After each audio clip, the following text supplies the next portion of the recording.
Efesios capítulo 5, donde enfocaremos nuestra atención a una verdad que en este pasaje se nos enseña, una verdad fundamental en la vida del cristiano. Me estoy refiriendo a la doctrina de la llenura o la plenitud del Espíritu Santo. Si ustedes recuerdan esta segunda parte de la epístola de Efesios, nos encontramos en la sección práctica de la epístola. La epístola, como es común en los escritos del apóstol Pablo, se divide en dos partes, una sección doctrinal, una sección también práctica. En esta epístola de Efesios, los primeros 3 capítulos nos hablan de quién es un cristiano, y en la segunda parte, o los capítulos del 4 al 6, cómo un cristiano se comporta a la luz de lo que él es. Quisiera comenzar con el versículo 17 hasta el 19, donde el apóstol continúa en este tema de cómo se comporta un cristiano, y quisiera una vez recordarles a ustedes, hacerles recordar una vez más que la conducta de un creyente no se basa en una serie de leyes o ritos religiosos. La conducta de un creyente se basa en el hecho de que él ha sido transformado. Hemos sido cambiados por el Señor, transformados por Él, y a la luz de esta transformación es que ahora sí nos comportamos. Hemos sido salvados por medio de la fe, no por obras, para que nadie se gloríe, pero el versículo 10 del capítulo 2 nos dice que hemos sido salvados para buenas obras. Nuestra conducta cristiana se basa en el hecho de que hemos sido transformados por el Señor. Ahora sí tenemos la capacidad y el poder para comportarnos de acuerdo a la vocación de la cual Él nos llamó. Lo que nos dice el capítulo 4:1. Yo pues, en el Señor, os ruego que andéis como es digno de la vocación con que fuisteis llamados. Ahora sí, vamos a dar lectura a los versículos del 17 del capítulo 5 hasta el versículo 20. Dice así: por tanto, no seáis insensatos, sino entendidos de cuál sea la voluntad del Señor. Es interesante que esto está dirigido a creyentes. Es posible ser un creyente y es posible ser insensato, a pesar de que somos del Señor. Por eso dice el versículo 18, no os embriaguéis con vino, en lo cual hay disolución, antes bien, sed llenos del Espíritu Santo, o llenos del Espíritu, hablando entre vosotros con salmos, con himnos y cánticos espirituales, cantando y alabando al Señor en vuestros corazones, dando siempre gracias por todo al Dios y Padre en el nombre de nuestro Señor Jesucristo. Como vimos en el pasado, cuando estábamos estudiando este pasaje, el andar en el Espíritu, o ser lleno del Espíritu, no se refiere a una experiencia extática, una experiencia extraordinaria, sino que se refiere a simplemente vivir momento a momento consciente de la presencia del Señor Jesús en nuestra vida. Existe un pasaje paralelo a este en el Nuevo Testamento, es la carta de Pablo a los Colosenses, donde leemos una expresión o una exhortación similar. Dice el versículo 16 del capítulo 3, la palabra de Cristo more en abundancia en vosotros, enseñándoos y exhortándoos unos a otros, y escuche, en toda sabiduría, cantando con gracia en vuestros corazones al Señor, con salmos e himnos y cánticos espirituales. Hay una similitud entre ambas exhortaciones. En el primer pasaje de Efesios 5:18, Pablo nos exhorta a andar llenos del Espíritu, y en su paralelo, o el pasaje correspondiente en Colosenses, nos dice andar llenos de la palabra de Cristo. La palabra de Dios mora en abundancia, dice, en vuestros corazones. Entonces, notamos que Las exhortaciones son distintas, sin embargo, los resultados son los mismos. Andar lleno del Espíritu es equivalente a andar lleno de la palabra del Señor Jesús, o la palabra de Dios. Entonces, no es una experiencia extática o mística en la cual somos dominados por alguna experiencia dramática, espectacular, como algunas personas nos enseñan, sino que se refiere a vivir conscientemente en obediencia a la palabra de Cristo, momento a momento. Dios está interesado en que vivamos bajo el control de su Espíritu continuamente. Ahora, en este momento, Dios no está muy interesado en nuestro pasado. Dios no está interesado ni siquiera en nuestro futuro. Él está interesado en que ahora, en este momento, vivamos delante de su presencia llenos del Espíritu. En otras palabras, en obediencia a Cristo Jesús. 2 Corintios 3:18, el apóstol Pablo nos dice que debemos enfocarnos en la persona del Señor Jesús en nuestro caminar. Y en la medida que hacemos esto, nos enseña el apóstol que somos transformados a su imagen por su Espíritu. Escuchen las palabras del apóstol en 2 Corintios 3:18. Por tanto, nosotros todos, contemplando cara a cara descubierta como en un espejo la gloria del Señor, somos transformados de gloria en gloria en la misma imagen como por el Espíritu del Señor. Noten que dice Pablo que estamos mirando cara a cara descubierta como en un espejo la gloria del Señor. Bueno, ¿a qué se refiere? ¿Dónde es que nosotros podemos hoy observar y contemplar y examinar la gloria del Señor? No lo tenemos presente físicamente delante de nosotros. La única forma de contemplar y observar la gloria del Señor se encuentra en su palabra. Es la única manera de contemplar su gloria. La vida cristiana, por definición, entonces, es una vida que se asemeja a Cristo Jesús. Somos llamados cristianos y para eso fuimos predestinados, para ser conformes a la imagen de su Hijo Jesucristo. Esa es la meta final. Algún día, saben ustedes, cada uno de nosotros, que somos del Señor, seremos transformados conformes a la imagen de su Hijo. Conformes a la imagen del Señor Jesús. Algún día seremos tal como Él es, porque le veremos cara a cara. En aquel momento le veremos y en ese momento seremos transformados, ya sea por medio de la muerte o por medio de cuando Él venga por segunda vez y seamos elevados con Él. La única forma de ser progresivamente conformados a la imagen del Señor Jesús es por la llenura del Espíritu Santo, como también vimos, permitiendo que su palabra abunde en nosotros. En este texto observamos tres cosas. En primer lugar, observamos un contraste. El versículo 18, no os embriaguéis con vino, sino sed llenos del Espíritu. El apóstol Pablo subraya un contraste en cuanto al método que los paganos de esa época utilizaban, según ellos, para experimentar una comunión y relación íntima con sus dioses. ¿Cómo lo hacían? Por medio de la intoxicación alcohólica. Ellos pensaban que la forma de acercarse a los dioses era por medio de la intoxicación, emborrachándose, y de esa manera entraban en una experiencia extática, dramática, emocional y espiritual que los llevaba a una intimidad con sus dioses. Eso es lo que ellos creían. Bueno, y Pablo está diciendo, eso es lo que los paganos hacen, pero la forma en que el creyente vive en comunión con el Señor Jesús no es por medio de la intoxicación alcohólica, sino que es por medio de la llenura del Espíritu Santo. Y ese es el contraste.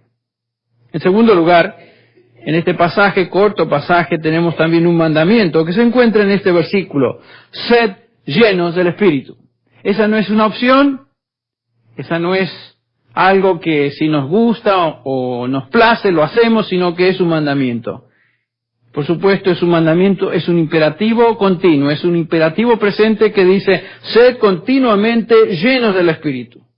No es algo que hacemos una vez y nos dura el resto de nuestro caminar con Dios. Qué lindo sería, ¿no es cierto? Que solamente una vez y ya desde ese momento en adelante vivimos llenos del Espíritu, sino que es algo que cada momento, cada día debemos experimentar. someternos al Espíritu en cada decisión y paso que demos. Demanda conocer la palabra de Dios, por supuesto, y ser obediente a la palabra de Dios y estar alerta. En tercer lugar, ahora vamos a ver las consecuencias de ser llenos del Espíritu. El contraste, el mandamiento y ahora las consecuencias. ¿Cómo es que sabemos que estamos llenos del Espíritu? ¿Qué resultados podemos esperar cuando vivimos llenos del Espíritu? Bueno, en realidad todo lo que se describe en el resto de esta epístola son las consecuencias de ser llenos del Espíritu. Pero vamos a subrayar 3 consecuencias en este pasaje que el apóstol específicamente menciona. En el versículo 19 nos habla de cantar, en el versículo 20 nos habla de dar gracias, y en el versículo 21 nos habla de estar sometidos unos a otros. Pero lo primero que notamos en el versículo 19 es que una vida llena del Espíritu produce una canción. Fíjense lo que dice ahí. Hablando entre vosotros con salmos, con himnos y cánticos espirituales, cantando y alabando al Señor en vuestros corazones. Esta es una consecuencia personal. Es algo que ocurre en nosotros, en nuestra persona. Dar gracias es algo que damos a Dios. Y finalmente en el versículo 21 nos habla de la sumisión, que es una actitud que debemos tener el uno para con el otro. Pero noten que la primera consecuencia es una expresión de gozo personal. Se expresa a través del canto. Esta expresión sucede en el hombre y la mujer que han sido redimidos por el Espíritu Santo. Se manifiesta a través de un nuevo canto. Leímos eso en el Salmo 40, un nuevo canto. Hay música en el alma de un cristiano que vive en el Espíritu. Por supuesto no nos estamos refiriendo a sonidos, nos estamos refiriendo a la actitud de alabanza, de gozo que existe en el alma de una persona que ha sido redimida. Una persona que ha sido redimida y transformada por el Señor canta. No importa si ella sabe o no sabe cantar. ¿Ven? Hay esperanza para algunos de ustedes. No es requisito que usted sepa cantar y seguir el tono de una canción para expresar alabanza al Señor. Qué lindo, ¿no? Ay, hermano, gracias por esa palabra de ánimo. Alguno dirá. Recuerdo, y creo que se los mencioné hace un tiempo, un hermano muy querido, cuando yo tenía unos 18, 19 años, en la iglesia donde mi padre era pastor. Este hermano se llamaba el hermano Favarés. Todo el mundo lo conocía por eso, esa forma, esa manera. Hablábamos de él como el hermano Favarés. Y por supuesto era un anciano que siempre vivía con una canción en sus labios y en su corazón. Siempre quería cantar, siempre cantaba. Recuerdo que comenzaba los estudios bíblicos a menudo y decía, hermanos, ahora cantemos para la gloria de nuestro Señor. Por supuesto, él no sabía cantar, le gustaba así el estilo medio mariachi porque era mexicano, pero no podía cantar. Y el corito favorito de él era, alabaré, alabaré, alabaré. ¿Se acuerdan ustedes? Alabaré a mi Señor. Juan vio el número de los redimidos y todos alababan al Señor y nos envolvía en la alabanza. Desentonaba que era un contento. Pero nos hablaba y de su corazón y su boca fluían gozo en el Señor. Bueno, eso me impresionó mucho a través del tiempo que le conocí. Y este querido hermano falleció, su último día sobre esta tierra fue en la iglesia, saliendo ya del servicio, caminando a su automóvil, se desplomó, tuvo un ataque al corazón y pasó a la presencia del Señor. Era un hombre agradecido, era un hombre que alababa al Señor, era un hombre en el cual se observaba su misión, pero por sobre todas las cosas había un canto en su vida. Era la expresión de alguien que había sido redimido y a través de ese canto expresaba al Señor su gratitud. Definitivamente este hombre, a pesar de no poder cantar, demostraba la llenura del Espíritu en su vida. ¿Ven? La plenitud. Había una melodía constante en su corazón. También les hablé de Este otro anciano que acabo de ver en España ahora, su nombre es el tío Pepe, es el tío abuelo de Loida, y una de las cosas que me llamó la atención de este tío Pepe, como así le llaman, es que durante mi estadía ya en la casa de los Corral hace un año o más, me levantaba a las mañanas y yo escuchaba estos sonidos. Algo así, ¿no? Entonces le pregunté a Manuel, bueno, ¿y qué es eso? ¿Qué pasa? No, es el tío Pepe. Bueno, ¿y qué está haciendo el tío Pepe? Está cantando, y la forma que él alababa al Señor era, tomaba las palabras de un salmo y le ponía música al salmo, según él.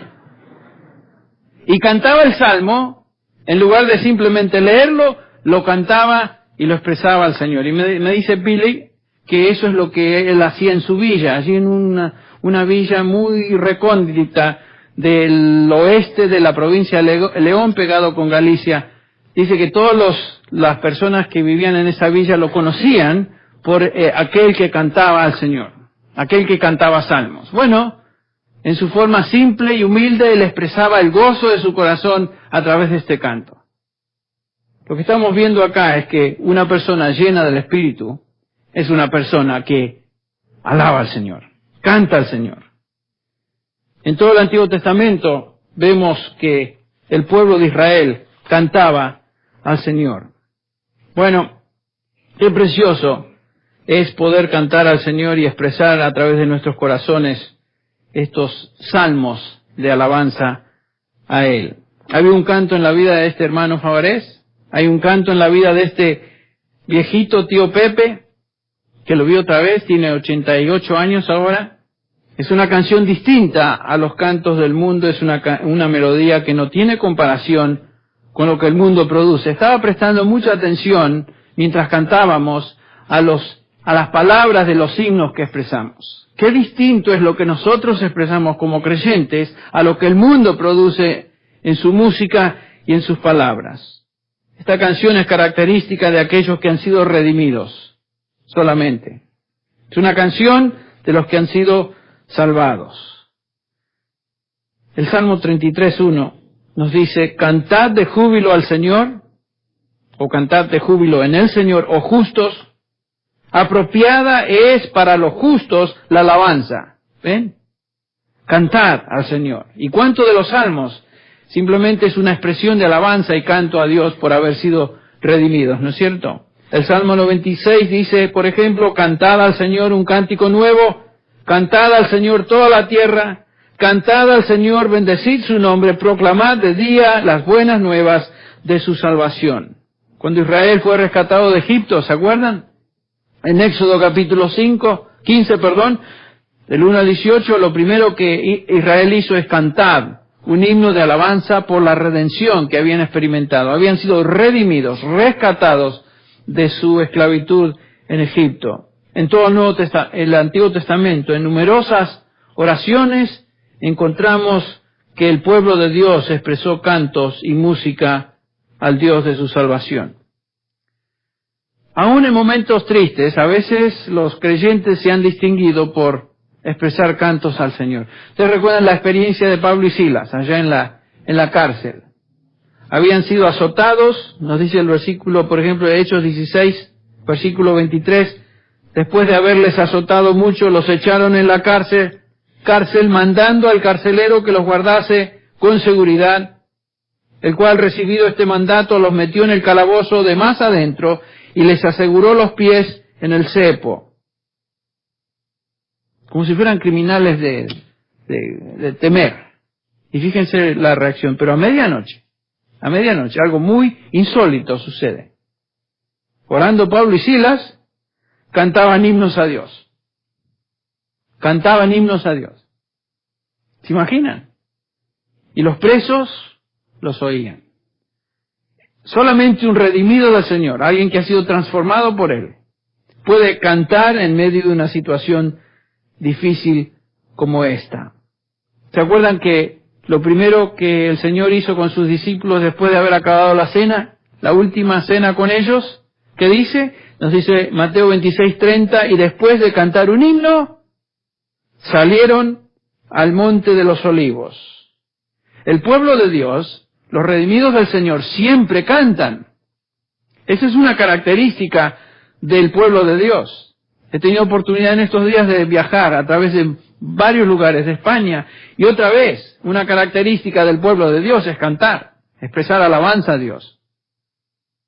Continuamente. Nos dice en Apocalipsis 5:9 que ya al final de la historia, 5:9 de Apocalipsis lee: y cantaban un nuevo cántico diciendo: digno eres de tomar el libro y de abrir sus sellos, porque tú fuiste inmolado y con tu sangre nos has redimido para Dios de todo linaje y lengua y pueblo y nación. Una canción de alabanza al Señor Jesús por la salvación que habían recibido de Él.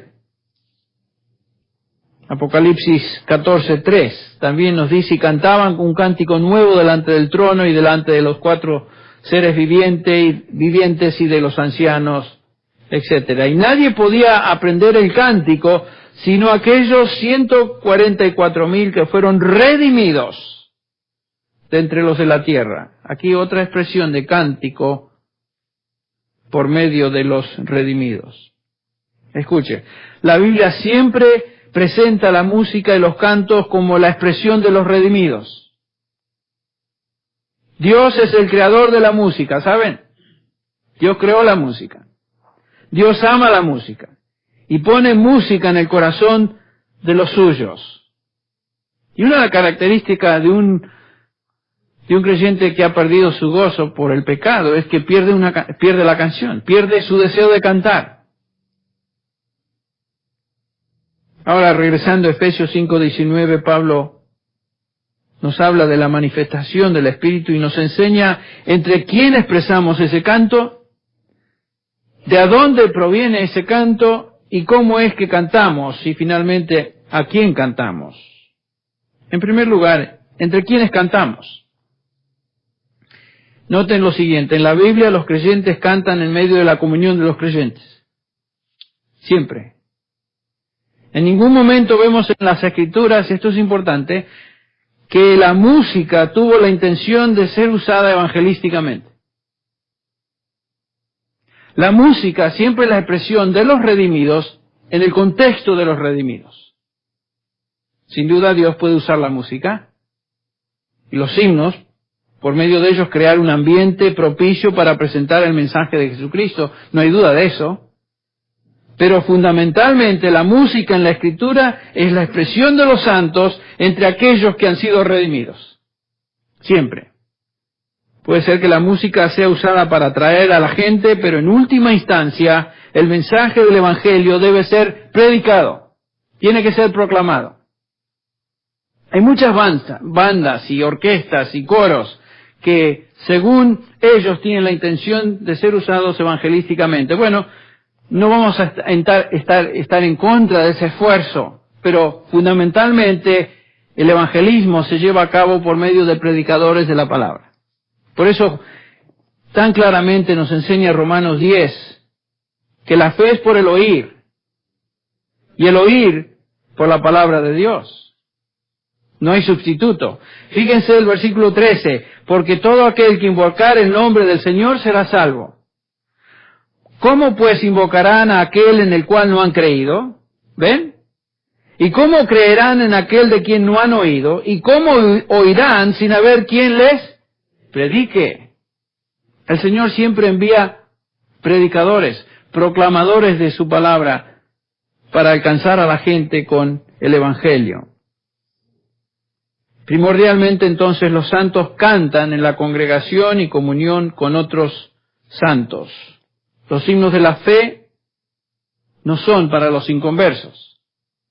La gente sin Dios no entiende lo que cantamos porque ellos no tienen el Espíritu de Dios residiendo en sus corazones. Claramente nos enseña 1 Corintios capítulo 2, versículo 14, que el hombre natural no entiende las cosas del Espíritu porque se han de discernir ¿cómo? Espiritualmente. El hombre sin Dios no entiende las cosas de Dios. El hombre sin Dios no entiende los cánticos que son elevados a Dios por su pueblo. Es triste cuando la iglesia no canta. Y por 1500 años, después del primer siglo, la Iglesia no cantó hasta la Reforma.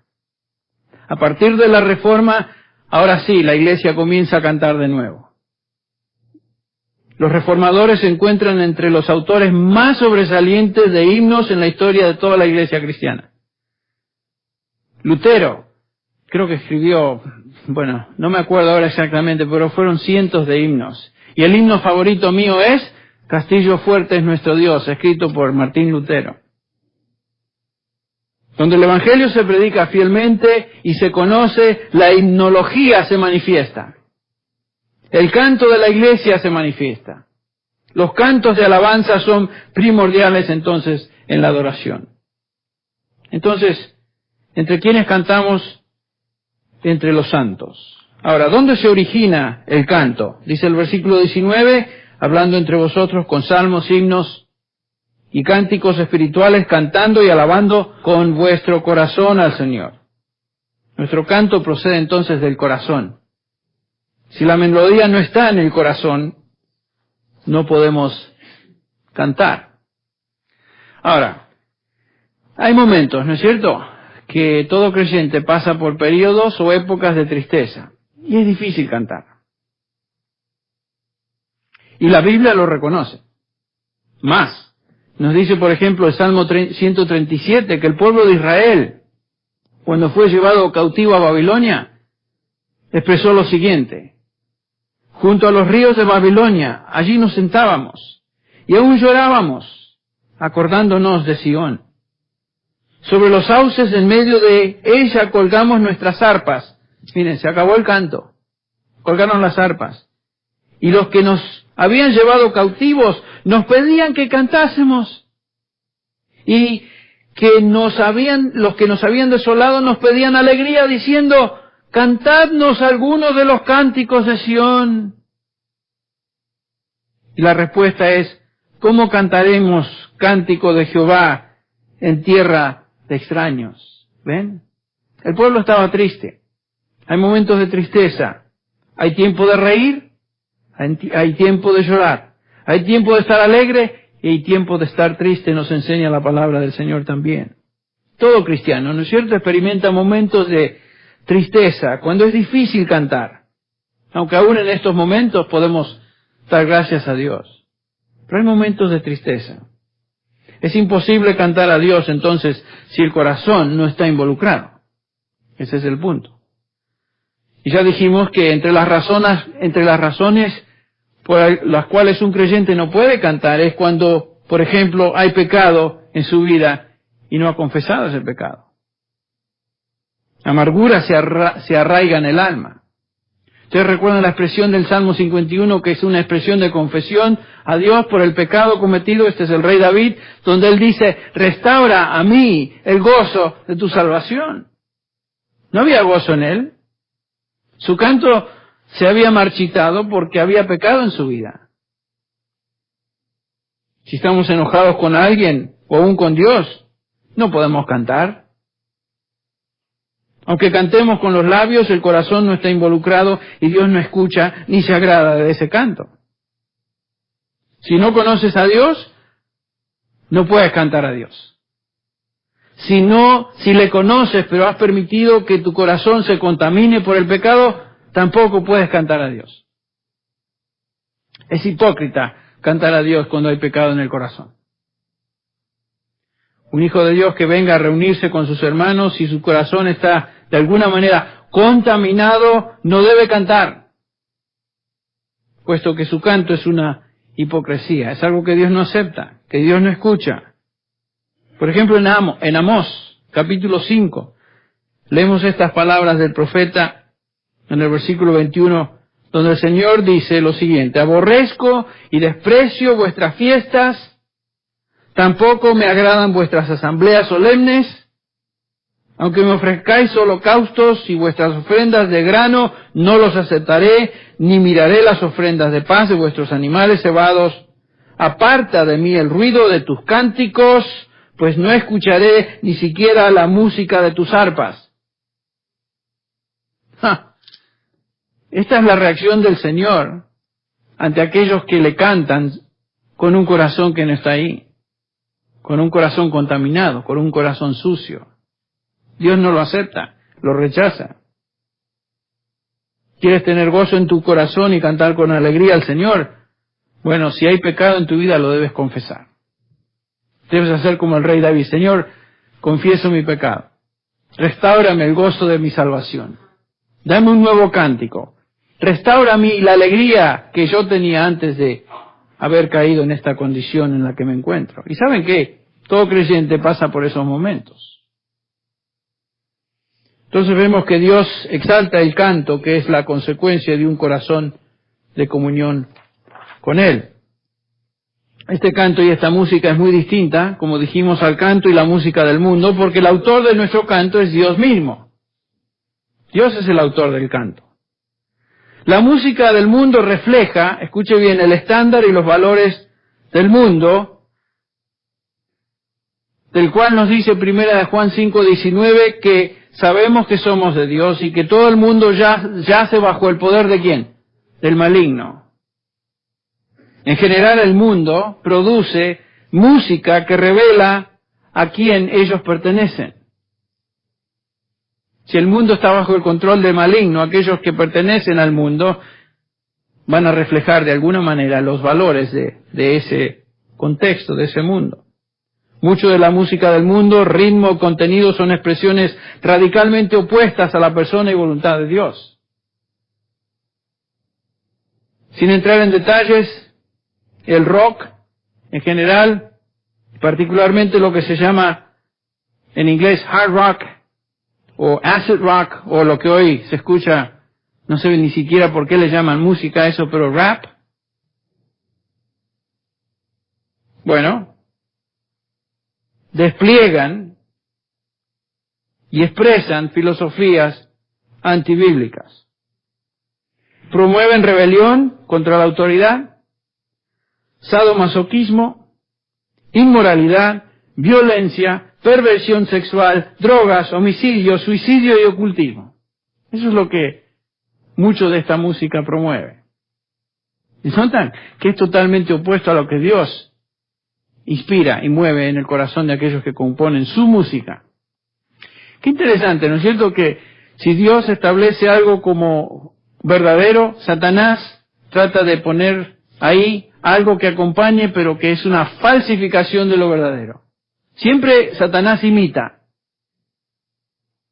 Ted Nugent, y ustedes aquellos que somos de hace varios años, yo me acuerdo de este Ted Nugent, un rock and rollero de hace varios años, y vive todavía. Lo vi en una entrevista de televisión hace poco. Decía: el rock es medio perfecto y animal para liberar nuestros instintos de violencia. Él compone rock y lo hace justamente eso, para liberar sus instintos de violencia. Otro rock and rollero de la famosa banda Kiss, ustedes saben de esa. Kiss. Knights in the service of Satan. Quiere decir, los caballeros al servicio de Satanás. Esas son las siglas KISS. Imagínense lo que van a producir estos sinvergüenzas. Decía este tipo: yo me siento que soy perverso, creo en el diablo así como creo en Dios. Tú puedes usar a cada uno para lograr distintos propósitos. Bueno, no toda la música del mundo expresa los mismos principios diabólicos que muchos de estos grupos expresan, pero toda música del mundo está influenciada o afectada directa o indirectamente por el príncipe del mundo. Tiene que ser así. La música, escuche bien, siempre expresa los deseos y pasiones del corazón. Un hombre sin Dios compone música guiada por su corazón inconverso. No necesariamente tan diabólico y horrible como lo que acabo de expresar que estos músicos expresan. Sin embargo, un hijo de Dios lleno del Espíritu compone música y cantos que expresan los deseos y añoranzas de un corazón redimido. Por eso estaba prestando atención a las palabras de los himnos que cantábamos hoy. Escuchen esos himnos. Pongan atención a esas palabras y vean ustedes si no son los deseos y añoranzas de un corazón redimido. Dios ha creado un universo que se distingue por armonía y se distingue por orden, ¿no es cierto? La música cristiana debe también poseer esas características.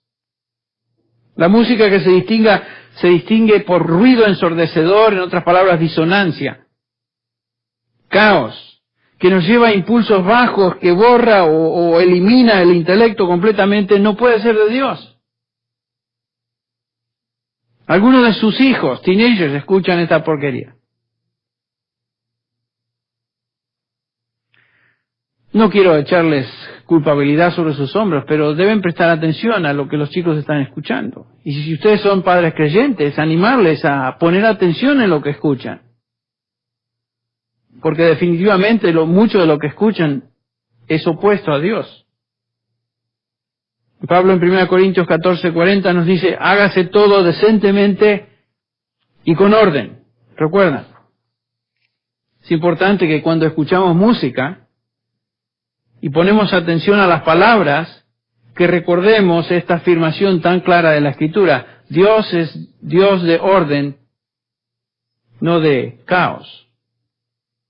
Aún como cristianos, así como los corintios lo hicieron, podemos caer en la trampa de envolvernos en actividades y, en el caso de nuestra discusión, música y expresiones musicales que no necesariamente reflejen los atributos de Dios. Una de las cosas que a mí y lo puedo decir, y ustedes sin duda van a decir amén a lo que voy a expresar, lo lindo de la música en medio nuestro, en esta congregación, es que afirma y apoya y refleja los atributos de Dios. ¿No es cierto? La música que escuchamos en nuestros conciertos preciosos que tenemos 2 veces al año expresa justamente eso.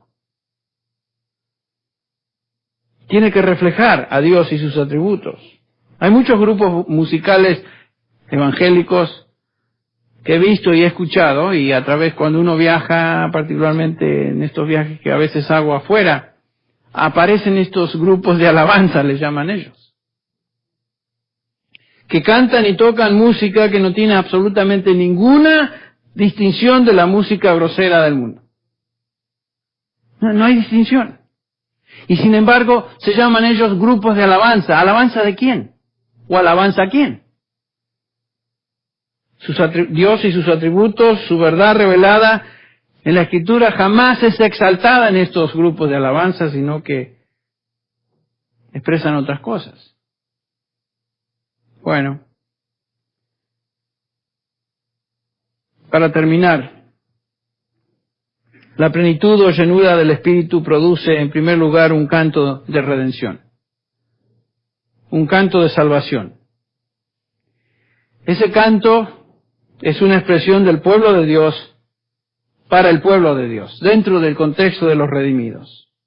Este canto es un canto que procede del corazón de aquella persona que ha sido redimida. Por tanto, tiene características que corresponden a la persona y la obra de Dios.